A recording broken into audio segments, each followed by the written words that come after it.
Hello, मेरा नाम संदीप गौड़ है और मैं क्लिनिकल साइकोलॉजिस्ट हूँ। आज के हमारे वीडियो का टॉपिक है व्हाई पीपल कमिटिंग सुसाइड। लोग आत्महत्या क्यों करते हैं, उसके पीछे का रीजन क्या होता है।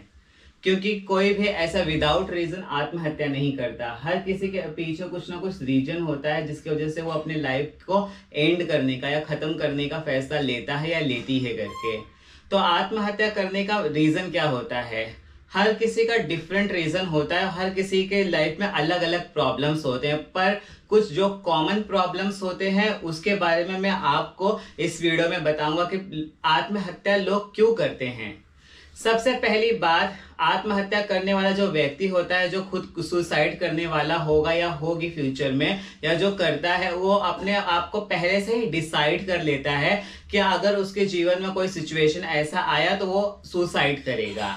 क्योंकि सुसाइड ऐसे सडनली कोई प्लान नहीं करता या कि आज मुझे कुछ प्रॉब्लम हुई और कल मैं जाकर सुसाइड कर लूं। सुसाइड टेंडेंसी ऐसी नहीं होती, वो लॉन्ग टर्म से बिल्ड होती है, धीरे धीरे करके बिल्ड होती है। इसलिए जो सुसाइड करने वाला व्यक्ति होता है वो पहले से ही अपने अंदर डिसाइड करके रखता है कि अगर मेरे जीवन में कोई प्रॉब्लम आए या कभी मेरा सीन यहाँ तक पहुंच गया या कभी कोई सिचुएशन आउट ऑफ कंट्रोल हो गई, तो सबसे इजी रीजन होता है सुसाइड करना। मैं सुसाइड कर लूंगा, पूरा खेल ही खत्म हो जाएगा, सारे टेंशन से मुक्ति मिल जाएगी।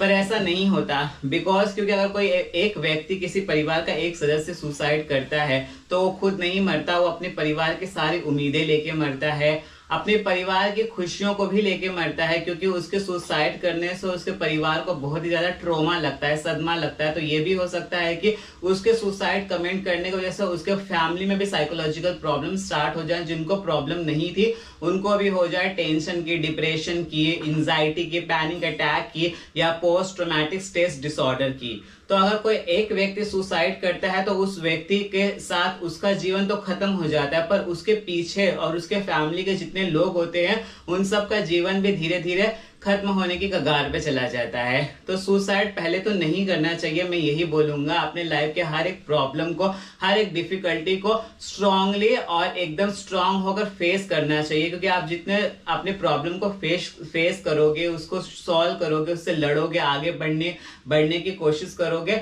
आप उतने अंदर से स्ट्रांग होते जाओगे।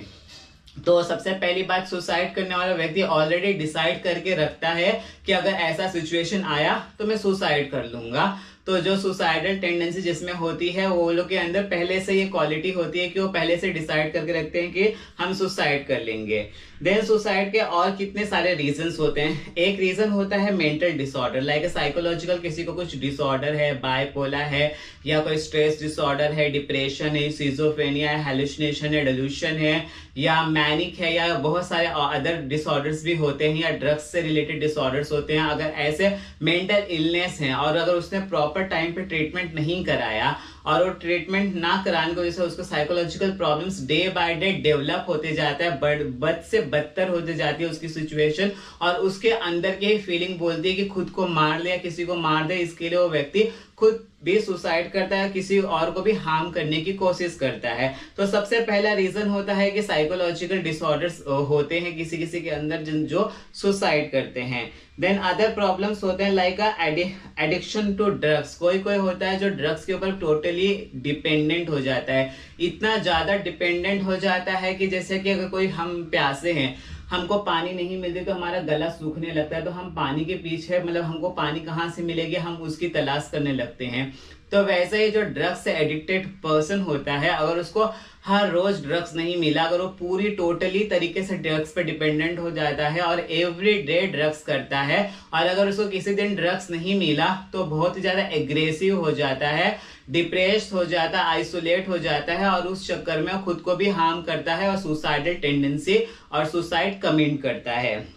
देन बुलिंग, आजकल एक दूसरे को चिढ़ाना, बॉडी शेमिंग करना, हरास करना, सेक्सुअली हरास करना, मेंटली हरास करना, फाइनेंशियली हरास करना, या तो साइबर क्राइम भी होता है कि साइबर क्राइम लाइक हमने किसी का वीडियो बना लिया, फोटो बना लिया, या किसी और के वीडियो फोटो को एडिट करके उसका फेस चिपकाकर और उसको बुलिंग करने लगा कि अगर तू ऐसा नहीं करेगी या नहीं करेगा तो मैं वायरल कर दूंगा या वायरल कर दूंगी। ऐसा भी होता है। तो अपने इज्जत को बचाने के लिए हम अपने फैमिली को क्या जवाब देंगे या हम सोसाइटी को कैसे फेस करेंगे, ये सारी डिफिकल्टी की वजह से भी इंसान सुसाइड करता है, जो एक काइंड ऑफ बुलिंग होती है, काइंड ऑफ दूसरे को टीज करना, परेशान करना हर तरीके से मेंटली, क्योंकि आप फाइनेंशियली टॉर्चर झेल सकते हो, फिजिकली भी झेल सकते हो, लेकिन मेंटली जो टॉर्चर होता है that is the most difficult torture in the मतलब लाइफ का सबसे गंदा फेस मेंटली टॉर्चर होता है। इसलिए कभी भी किसी को मेंटली हैरास नहीं करना चाहिए, ना बुलिंग करनी चाहिए, ना किसी की बॉडी शेमिंग या किसी को भी किसी भी एंगल से मेंटली प्रॉब्लम नहीं देना चाहिए।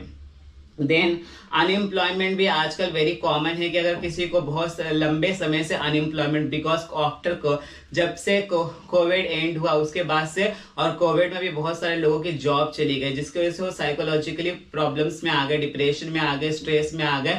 तो अनएम्प्लॉयमेंट भी वन ऑफ द एग्जाम्पल होता है सुसाइड कमिट करने का। और जैसे कि आप तो जानते हैं कि हमारा देश जो होता है वो खेती पे बहुत ज्यादा निर्भर होता है, तो जो फार्मर होते हैं वो लोग क्यों सुसाइड करते हैं, क्योंकि वो लोग लोन लेकर फार्मिंग करते हैं और because of due to reason some reason, जो कभी फ्लड आ जाता है, कभी रेन ज्यादा आ जाती है या कभी कुछ भी हो जाता है जिसके वजह से फसलें बर्बाद हो जाती हैं। और जब फसलें बर्बाद हो जाती हैं तो लोन का इंटरेस्ट भरते भरते ही फार्मर की हालत खराब हो जाती है, जिस चक्कर में वो सुसाइड कर लेता है। आए दिन आप न्यूज में देखते ही भी होंगे कि ऐसे बहुत सारे फार्मर्स हैं जिन्होंने सुसाइड कमेंट किया है, या जो बहुत ज्यादा आइसोलेट होता है, अपने आप को अकेला महसूस करता है कि मेरे साथ कोई नहीं है, ना मेरा कोई फ्रेंड है, ना मेरी फैमिली मुझे समझती है, मैं अकेला हूँ, मायूस हूँ, उदास हूँ, तो मैं जीकर क्या करूंगा। या किसी को कोई फाइनेंशियली प्रॉब्लम हो जाता है बहुत ही ज्यादा, उसको वो बैंक करप्ट हो जाता है, उसका पूरा का पूरा पैसा लूट जाता है, जिसकी वजह से भी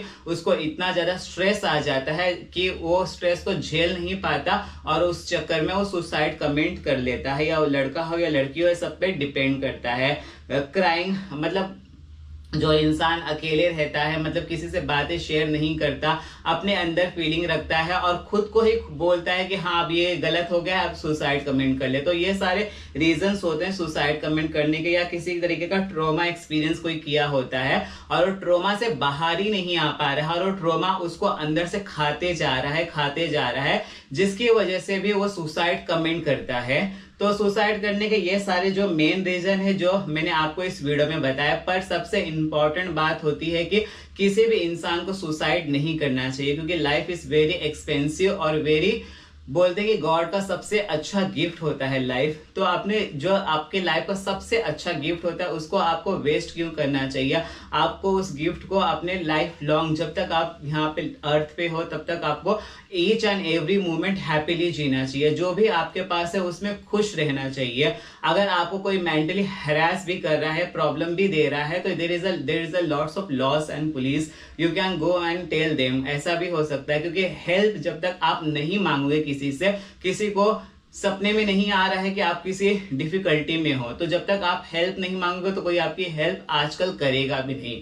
तो इसलिए सुसाइड कमेंट नहीं करना चाहिए। और सुसाइड कमेंट करने के जो जितने भी मैंने आपको पॉइंट बताया, अगर आपके लाइफ में कभी भी ऐसी सिचुएशन आए तो प्लीज अपने आप को स्ट्रांगली हैंडल करिए और अपने किसी करीबी से, किसी साइकोलॉजिस्ट से हेल्प लीजिए, या तो फिर किसी, अगर आपको कोई क्राइम से रिलेटेड है तो आप किसी भी पुलिस के पास जा सकते हो, या अपने आपकी फैमिली मेंबर तो होती ही है जो आपको हर एक सिचुएशन में सपोर्ट करती है। कोई आपको सपोर्ट करे ना करे, but family is always there for you. I hope आपको ये वीडियो पसंद आए तो प्लीज इसे लाइक करिए, शेयर करिए और मेरे चैनल को सब्सक्राइब करिए और अपना मेंटली बहुत ही अच्छी तरह से ख्याल रखिए। Thank you.